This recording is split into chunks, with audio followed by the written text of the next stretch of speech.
Penyidikan dan penyidikan, di mana kami memeriksa saksi-saksi, baik itu yang melihat diduga pelaku, kemudian kami menyita barang bukti, kemudian kami juga melaksanakan TP-TKP dan olah TKP serta prarekonstruksi. Kami juga melaksanakan otopsi dari Rumah Sakit Keramat Jati Jakarta, juga dari RSUD Karawang.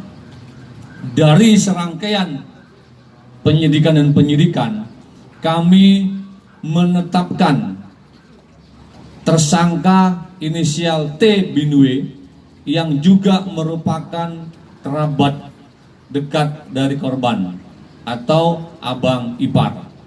Dari hasil pemeriksaan terungkap bahwa ada kekesalan dari pelaku terhadap korban yang memang kesehariannya korban ini juga tinggal di rumah pelaku sebagai adik ipar. Bermula pada hari itu korban ini sempat meninggalkan rumah, kemudian istri pelaku sempat menyampaikan kepada pelaku agar mencari korban.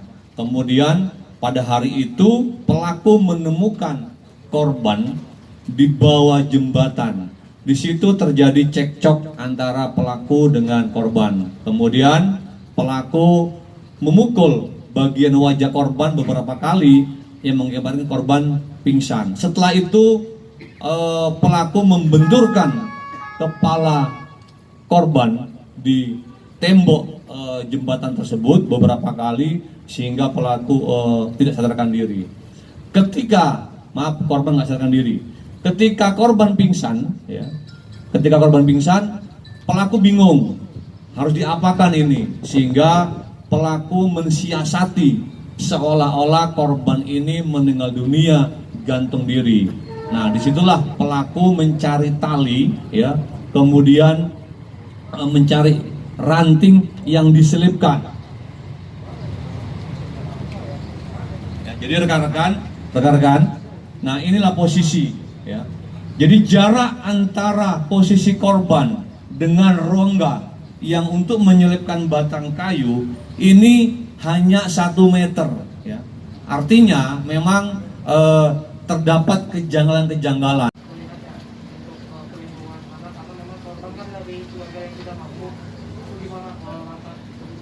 Ya, kembali ke kesejahteraan keluarga sendiri, nanti itu ada bagiannya kita koordinasi dengan Pemda. Kiri, ya. Sabar. Kiri, depan. Sehingga kami Polres Karawang bersama Komnas Anak, karena melihat ini ada potensi kejanggalan dan kami menduga kuat ini bukan bunuh diri, sehingga kami melakukan langkah-langkah penyidikan dan alhamdulillah terungkap bahwa dari hasil keterangan tersangka dikuatkan dengan hasil pemeriksaan saksi barang bukti dan hasil otopsi, maka kami Polres Karawang menetapkan T Binwe sebagai tersangka kekerasan fisik terhadap anak sebagaimana dimaksud pada Pasal 80 ayat 3 Undang-Undang Nomor 35 Tahun 2014 dengan ancaman 15 tahun. Demikian dapat kami sampaikan. Mungkin ada pertanyaan, kami nanti dari Polres juga dari Komnas bisa menjawab. Benar. Polisi butuh waktu berapa hari untuk mengungkap ini? Dari mulai kecurigaan. Baik, ini dilaporkan hari Senin tanggal 9 Mei. Kemudian dikuburkan esok harinya, tanggal 10. Kami bersama Komnas Anak kemudian melihat ada kejanggalan terhadap gantung diri ini, sehingga saya bersama Kasat Reskrim pada saat itu, ini saya langsung ke TKP melihat apakah memang benar korban ini gantung diri. Nah, sehingga setelah kami ke TKP, saya melihat ada potensi kejanggalan. sehingga kami terus berkoordinasi dengan Komnas Anak melakukan penyelidikan. Jadi kami hitung dari hari Senin dilaporkan gantung diri, kami hari Kamis malam sudah mengamankan diduga pelaku. Hari Jumat kami menetapkan pelaku sebagai tersangka setelah kami atau tim forensik melakukan otopsi pada hari Jumat. Sehingga sorenya kami menetapkan T bin W sebagai tersangka. Jadi butuh waktu Selasa, Rabu, Kamis, Jumat, 4 hari ya. 4 hari setelah dilaporkan kami menetapkan T bin W sebagai tersangka kekerasan fisik terhadap anak yang mengakibatkan mati. Komandan, permasalahan cekcok itu apa?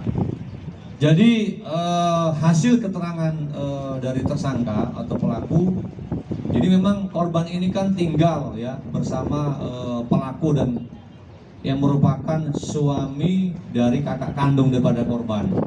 Ya kehidupan namanya di lingkungan rumah ya, cekcok antara menjual bensin ya, disebabkan karena menjual bensin, kemudian si korban ini sering meninggalkan rumah. Nah di sini si pelaku kesal terhadap si korban ini. Kan izin mau tanya, tadi kan ada pelaku pingsan dan akhirnya korban pingsan dan pelaku akhirnya bingung untuk membunuhnya. Itu cara membunuhnya itu gimana? Penyebab kematiannya Jadi begini, Penyebab kematian. keterangan pelaku yang kami sudah lakukan prarekon dan ini disesuaikan dengan hasil otopsi. Jadi pelaku ketika bertemu korban di bawah jembatan itu, ini saya gambarkan. Nah, di bawah sini, ya, benar. Ya di bawah sini, di rongga ini ya. Itu pelaku memukul korban bagian muka beberapa kali. Nah setelah itu semakin emosi pelaku membenturkan kepala korban di tembok bawah jembatan itu. Disitulah yang mengakibatkan si korban ini pingsan.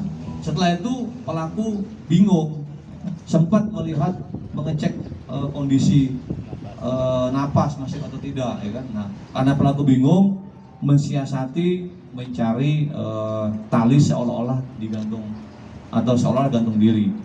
Jadi pelaku sempat mengikat leher korban, kemudian menekan punggung korban sampai sampai korban meninggal dunia. Apa ada ditemukan motif lain enggak? Untuk motif lain kami masih dalami ya, sementara motifnya karena kekesalan pelaku. Dan hasil otopsi penyebab kematiannya? Hasil otopsi nanti tentunya dari dokter ya yang akan menjelaskan secara resmi ya. Tapi penyampaian awal memang ditemukan tanda-tanda kekerasan. Tadi udah.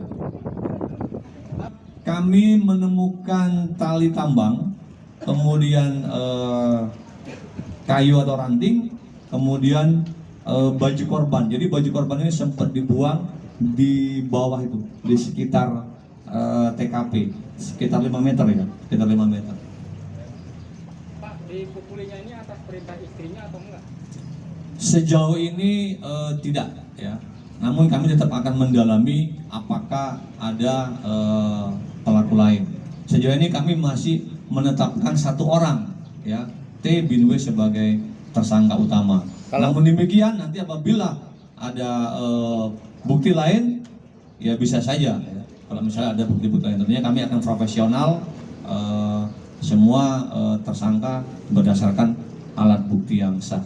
Kalau korban sendiri sering mendapatkan kekerasan atau gimana sih? Korban Korban mendapat, sering mendapat kekerasan nggak? kami akan dalami ya. Kami akan dalami. Dan pada saat korban dipukul itu ada saksi nggak yang melihat? Atau memang suasananya kosong? Tentunya saksi-saksi petunjuk akan kami lengkapi ya. Artinya orang sekitar ataupun yang sedang lewat yang melihat pergerakan pelaku kami akan dalami terus. Oke, cukup ya. Bismillahirrahmanirrahim. Assalamualaikum warahmatullahi wabarakatuh. Ini adalah bentuk profesionalitas para penyidik ya di Satreskrim Polres Karawang. Jadi tadi sudah Pak Kapolres sampaikan bahwa proses penyelidikan sampai penyidikan itu butuh waktu yang sangat cepat. Tim investigasi Komnas Perlindungan Anak juga bersinergi terus dari sejak awal. Jadi cukup 1 kali 24 jam ya penetapan tersangka. Dari hari Kamis dijemput, besoknya sudah ditetapkan tersangka. Jadi memang alat buktinya cukup kuat bahwa saudara T ini sebagai pelaku. Kami mengapresiasi respon cepat, kembali lagi respon cepat Polres Karawang yang dipimpin sama Pak Kapolres, Pak AKBP Aldi ya. Jadi jargon istilah tanpa tapi, tanpa nanti itu dibuktikan untuk masyarakat. Ya, jadi tindak kriminalitas di Polres Karawang khususnya kejahatan terhadap anak selalu terungkap dan pelakunya dapat divonis dengan hukuman maksimal. Mungkin itu saja. Terima kasih. Assalamualaikum warahmatullahi wabarakatuh. Komnas PA melihatnya untuk perlindungan anak karena memang korban kan dari keluarga yang tidak mampu. Itu gimana langkah berikutnya? Ya, kembali ke kesejahteraan keluarga sendiri. Nanti itu ada bagiannya kita koordinasi dengan Pemda dan Dinas Sosial untuk melakukan langkah-langkah tepat ya kepada keluarga korban.